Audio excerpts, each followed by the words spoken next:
Pemirsa, seperti biasa setiap Sabtu kami hadirkan segmen khusus Berita Satu View yang akan membahas isu terhangat sepanjang pekan ini dari sudut pandang media massa bersama praktisi media terkemuka. Ya pemirsa, Berita Satu View kali ini akan membahas mengenai hasil quick count pemilu Presiden 2014 di mana masing-masing pihak mengklaim bahwa pihaknya telah memenangkan perolehan suara berdasarkan hasil quick count. Dan untuk membahas masalah quick count ini telah hadir bersama kita Direktur Pemberitaan Media Indonesia Usman Kasong dan Senior Editor Jakarta Globe Bimanto Suwastoyo. Selamat datang di Dialog Pagi. Ya, Bang Usman, kalau kita lihat ini juga terkait dari kisruh mengenai kemarin hasil quick count, sama-sama mengklaim bahwa validitas data mereka punya dan akurasinya juga begitu benar. Tanggapan Anda? Ya, saya kira kisruh itu karena munculnya quick count dari 4 lembaga survei. Kalau kita mau melihat seberapa akurat, itu memang dengan metodologi. Tetapi kan metodologi itu hanya orang-orang tertentu yang tahu. Karena itu yang paling gampang adalah melihat track record dari lembaga-lembaga tadi. 8 lembaga survei yang memenangkan Jokowi itu sudah jelas track recordnya. Misalnya Saiful Mujani Research Consulting misalnya. Kemudian ada LSI di situ yang sudah saya kira bertahun-tahun menyelenggarakan quick count maupun survei. Tetapi kita lihat yang 4. Yang 4 itu misalnya Puskaptis. Puskaptis itu beberapa kali melakukan kesalahan. Di Sumatera Selatan bahkan ketuanya itu sempat digeruduk rakyat, digeruduk masyarakat pendukung salah satu. Terkait pemilihan gubernur. Iya, salah satu kandidat gubernur. Kenapa? Karena quick count-nya salah. Ya, quick count salah. Kemudian di Jawa Barat dia juga pernah membuat quick count dan membuat survei yang salah juga.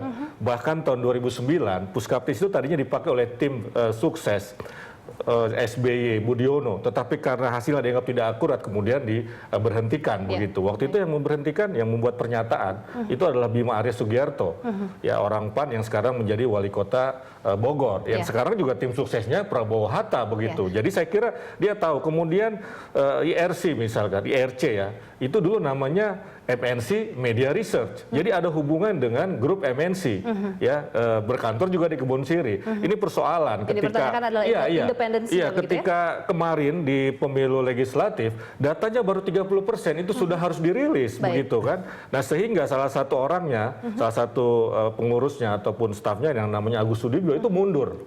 Begitu. Mas Bin, tanggapan Anda apa ekses dari hal ini? Masyarakat semakin dibingungkan begitu.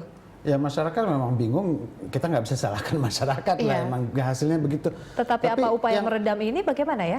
Itu sebetulnya satu pelajaran buat kita semua, bahwa KPU juga ini terutama adalah dalam memberikan izin untuk quick count dan sebagainya, itu seharusnya perusahaan yang benar-benar certified gitu. Ada seharusnya jenjang seleksi yang dilakukan oleh pertama organisasi profesi, kedua apalagi kalau di endorse internationally ya, itu jauh lebih bagus.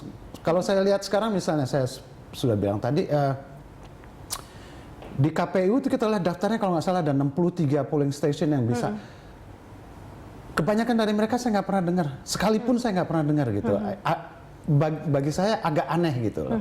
Bagaimana mereka memberikan hak untuk melakukan quick audit itu seharusnya selektif banget gitu loh. Apa yang memunculkan mungkin masyarakat semakin skeptis dengan hasil quick count dari lembaga survei selain tadi kredibilitas dari lembaga survei yang dipertanyakan begitu Mas Bim?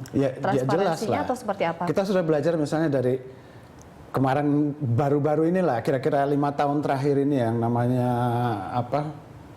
quick count itu sebetulnya untuk banyak orang sudah nggak menjadi patokan benar ya, kecuali beberapa yang benar-benar sahih lah katakanlah, kredibel gitu. Karena kita lihat ya, saya kira setuju juga banyak pesanan gitu loh.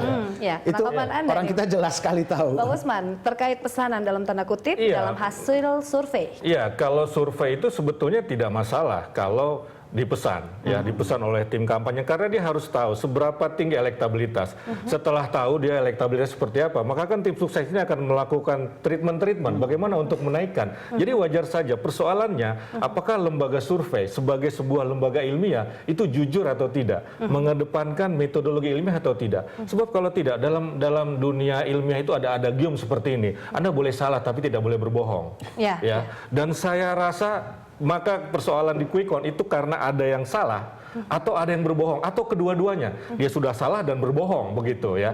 Jadi saya kira tidak masalah dalam quick count itu bisa saja dibayar oleh kandidat. Bisa juga dibayar oleh stasiun televisi sebetulnya kan begitu yang menyiarkan itu. Karena memang quick count survei tuh juga mahal. butuh dana. Mahal, gitu, Bu. sekitar 2 miliar begitu kan untuk 2.000 ya untuk satu kali quick count untuk 2.000 sampel misalnya begitu. Jadi sah saja, yang penting bagaimana si lembaga survei ini kan orang-orang hebat, doktor begitu kan, kemudian ilmuwan politik ya yang masuk kategori intelektual, cendekiawan, kejujuran itu diperlukan. Kalaupun nanti walaupun dia dibayar, dia kemudian hasil dari quick count atau survei orang yang membayar itu memang buruk, ya dia harus sampaikan itu Mas begitu. Bim, kalau kita benchmark dengan pemilu yang ada di luar negeri terkait Amerika Serikat begitu, bagaimana Anda bisa melihat atau mungkin kita bisa menarik sesuatu yang baik dari pemilu-pemilu yang ada di negara lain?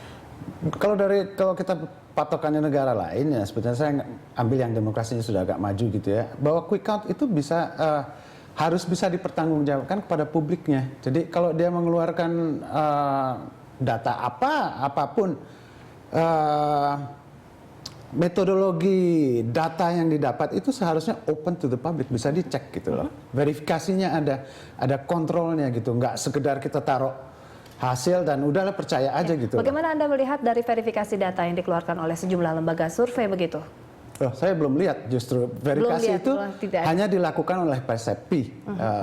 Saya kira saya lupa apa singkatan apa itu, tapi ya, lembaga yang menaungi polling station ini.